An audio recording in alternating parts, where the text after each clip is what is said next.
Hello students, today's topic is directional power relay. तो directional power relay जैसे name में mention हो रहा है कि ये रिले एक पर्टिकुलर डायरेक्शन पे वर्क करती है. Okay, so the direction relay means the relay operates for the specific direction of the actuating quantity in the circuit. The direction power relay operates when power in the circuit flows in the specific direction. That's why this relay is called direction power relay. The construction and principle and operation of this relay is similar to the induction type watt-hour meter relay. So this is the diagram of a induction type directional power relay. इसका जो construction होता है वो similar रहता है induction type watt hour meter relay की तरह. The difference is that in watt hour meter type relay the torque is produced due to the interaction of the flux produced by only the current derived from secondary of CT, while in direction power relay, in this relay the torque is produced due to the interaction of two fluxes produced from both voltage and current of the coil. Okay, so this is the basic difference between the watt hour meter type or this induction type directional power relay. So this is the diagram this is the diagram of a induction type directional power relay. अब इस diagram में अगर आप ध्यान से देखेंगे तो ऊपर वाला जो आपका मैग्नेट है वो आपका ई शेप्ड है और जो दूसरा वाला मैग्नेट है वो आपका क्या है, यू शेप्ड है.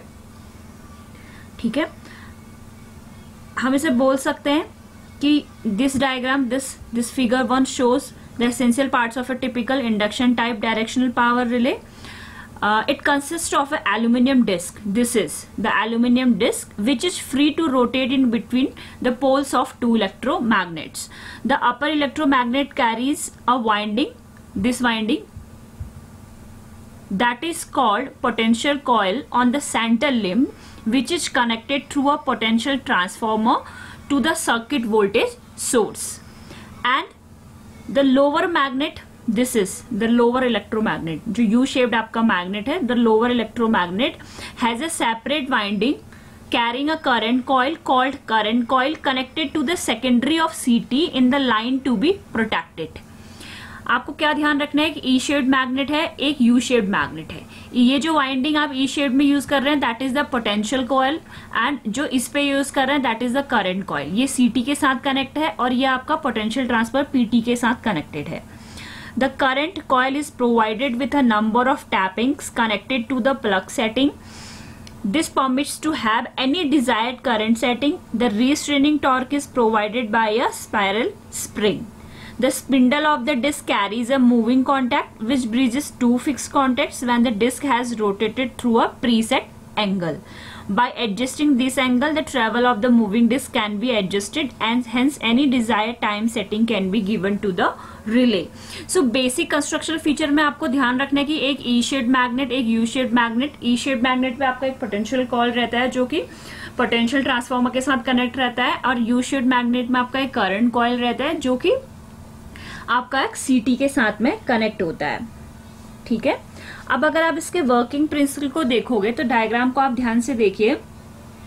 जो वोल्टेज कॉइल है ऊपर वाला that is this is okay, the voltage coil provided on the upper magnet produces the flux Φ1. ये कॉइल आपका फ्लक्स Φ1 प्रोड्यूस कर रहा है.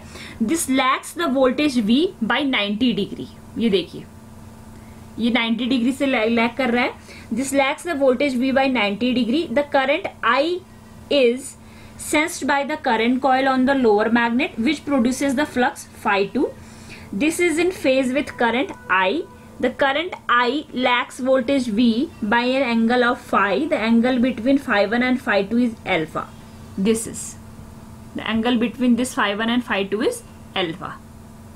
ठीक है, अब आपका ऑपरेशनल फीचर पे क्या होता है कि आप देख रहे हैं कि ऊपर वाले मैग्नेट से आपने एक Φ1 क्रिएट करा, नीचे से आपको एक Φ2 मिला. दो फ्लक्सेस का इंटरेक्शन होगा, टॉर्क प्रोड्यूस होगा और दोनों फ्लक्स Φ1 Φ2 जब आपके इंटरेक्ट करेंगे